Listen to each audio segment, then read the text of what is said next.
I have a couple of things that I would think should be addressed. One of them is 11.1. We have a rule that I think violates OPMA rules on a regular basis. It's access to fellow council members' emails. So if a council member emails two other council members, it automatically goes to a fourth council member and is often forwarded to a fifth, which is a OPMA violation and a chain email. And I think that's a rule that we should actually eliminate, because we don't want any fines with OPMA violations. That's one I'd like to see addressed. Any other? Councilmember Taylor. Yeah, on the topic of the email, any council member can opt out. So I know that most opt out so that there is no opportunity for I guess, violation of OPMA, but also there's a lot of information that comes to council to specific member that is very useful as a council member. And I think that I think we should leave that as a personal decision of the council members, because otherwise it turns into how do we get that other than a FOIA? We used to have that, and it used to be continual FOIAs that were coming from the bench or the dais. And is that something that maybe Katie can talk to, but would we be able to get like a weekly digest of mail that was coming through? To speak to the current amount of public disclosure requests and how broad a lot of them are, they easily take 2+ months to fulfill. And I, have a great system that tracks, and I'm able to route them through staff. But specifically when it's communications, primarily emails, it is a very laborious task. And I can give you an example with one that I get on a pretty regular basis, and I'm really happy when I get it done within 2 months. And it's not necessarily even 7 potential email boxes that I would be looking at to get that information. So I don't see how I could process something that quickly. Okay, so you could not process for the council. So I would be against that, because there's a lot of pertinent information that's coming around. For example, MOBACs or some of that that comes in through, it doesn't come to the council, it comes to a direct person, and it's good to see that general information. So it would be a disservice, I think, to the council to adopt. Yep. Deputy Mayor Randolph. Mr. City Manager, could you or Mr. Ganson actually speak to the rules of chain meetings and how email would apply? I'm happy to address that. I understand the concern around that. You've all had my training at one point or another on open government and on the OPMA. And one of the pieces that I emphasize as part of that when we're talking about the OPMA is just how broad the definition of action is. Action of the governing body that must take place in an open public meeting. And, it's receipt of public testimony, but also deliberations, discussions, consideration, review, etc. So it's really broadly defined. And if a quorum of the council is involved in action as defined in a setting that isn't an open public meeting, that's a violation, right? So I think automatically distributing all council member emails to other, like to take the most extreme case, if every council member's email was just automatically distributed to all other council members, it does provide some opportunity for violation of the OPMA in the sense that, for example, a council member might know that that's happening, or even in a less extreme case, addressing an email to 2 other council members, but knowing that 2 others have opted in to receive all of the emails.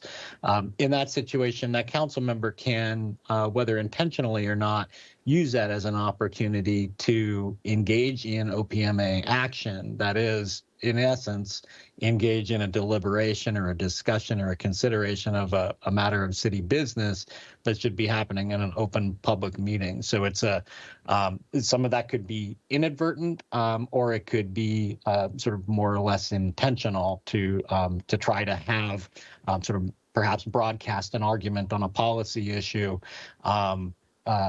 Ostensibly only sending it to less than a quorum, but knowing that that's going to reach more than, reach a quorum of the council members.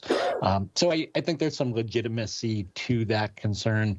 From a non-legal point, I would just say that in my years of doing this work with lots of local public agencies, this sort of provision I was surprised when I saw it when I came on board. I can't think of another example of it.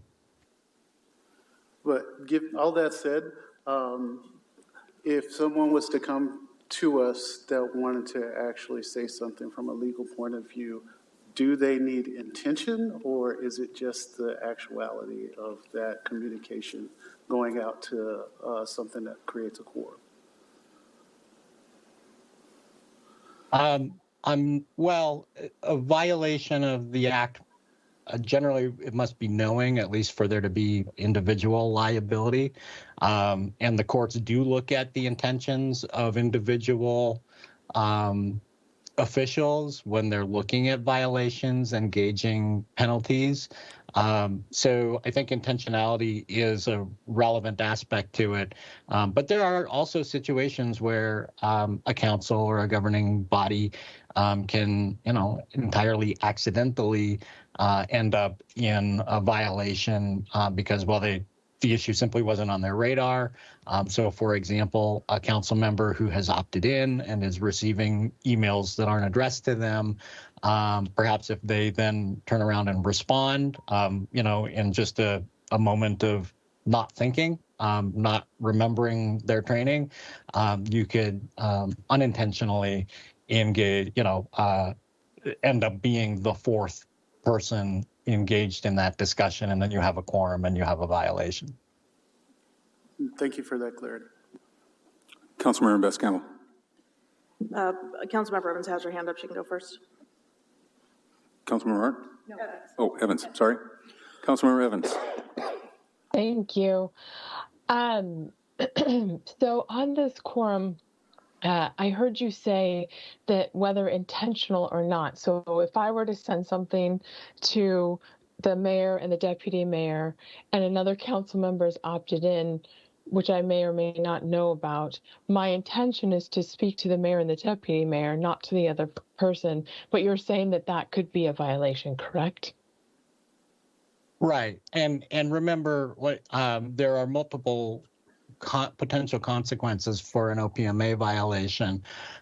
One is individual liability for a knowing violation, but there's also, for any violation, whatever the underlying action is and any actions flowing from it are void if there's been a violation in that action. And so you could have a policy issue, or perhaps a issue of, do we buy some property? And if the discussion that happens in a way that violates the OPMA sort of underpins a final action the council takes, you can have a situation where all of that action may be void, and you can have some really serious unintended consequences in that sort of a situation. Thank you for that clarification. Councilmember Bess Campbell. So we're all concerned about emails, but I think the big glaring problem we have is Facebook, where we have 4 council members who are in a particular group, and they have conversations that not everyone can see. Some council members are blocked, some are not available in that group, and there are conversations and discussions that occur there. But we're not talking about eliminating Facebook because that doesn't embarrass council members. Email does. My perspective on email has always been, if you write it, everyone should see it. And whatever you type in an email, if it was posted on the city's website, you should be happy to have it posted there. And if it doesn't make you happy, maybe consider thinking before you send it. I am unaware of any particular lawsuit, any complaint about a violation of quorum or action being taken from emails. It's not great to live in a fishbowl, but that's the job we have. We work in a fishbowl. I think that we should always err on the side of more transparency as opposed to less, and it would be on the council member who commits the violation to pay the fine. The city would not have to pay the fine, it would be on the individual. So my feeling is, let's keep it as open as possible. Let's stop trying to tap dance around the fact that we want to be able to do things and not necessarily have certain council members know what we're up to. I'm happy to forward each and every email I have ever sent. I don't have any problem with it. So this tap dancing, it feels a little contrived. I know it's going to pass because that's already been decided. This iron curtain that's coming down, I'm not a fan of. This is, we had a conversation about, well, now do we tell people that they can't speak at our meetings and about what? And now we're saying, well, now we also know that there are certain council members, and you know who you are because you might lift an eyebrow or you might grimace or you might make a face. You're not entitled to this information, and if you do have it, you're obviously an embarrassment. So I say, we're all adults here. If there's something that you don't want passed on to the city in an email, don't send it. Councilmember Taylor. If we have 4 people reading, that's not a discussion and that's not a OPMA violation, because anything that's written, as Councilmember Bess Campbell mentioned, is transparent and available to everyone on the council and also available to anyone in the public that makes that request to look at it through a FOIA.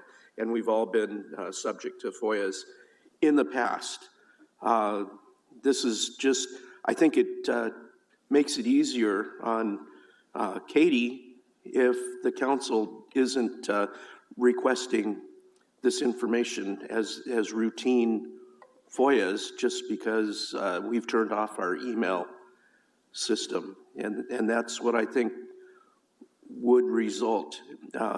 There would be a weekly FOIA request coming down. And I don't think that's something we want.